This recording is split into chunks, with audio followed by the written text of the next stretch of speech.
U čemu sudjeluješ danas? U graničaru. Kako ste pripremili vaše dresove? Lijepili smo naljepnice. Ana!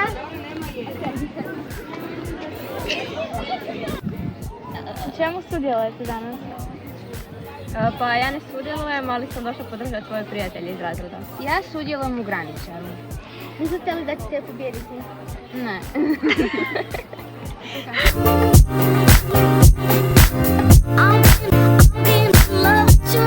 Sudjelujete u nekom natjecanju? Ne.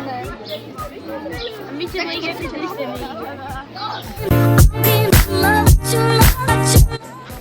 U čemu sudjelujete? U nogometu i sigurno ćemo pobijediti.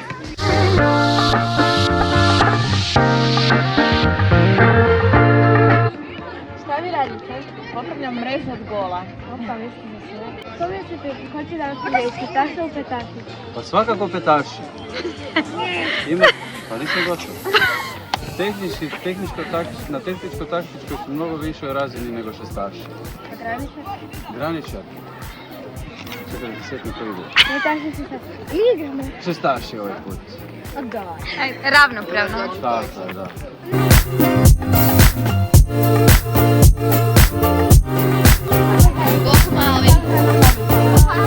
Vam se sviđa? Jeste uzbuđeni? Da. Bravo. Nisam mogao spavat večeras.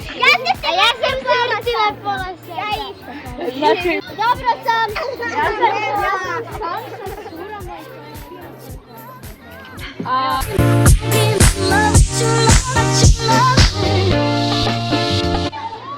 osjećam se ponosno nakon što se složila cijeli poligon. Da, jako se osjećam ponosna jer sam pomogla i napokon jednostavno pomažem. Možeš li se iskušati u tom poligonu?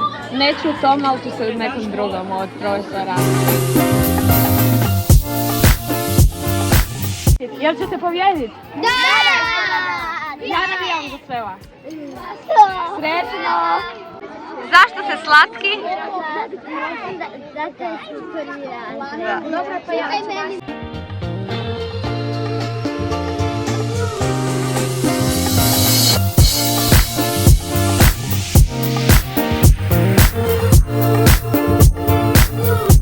Malo oblačno danas.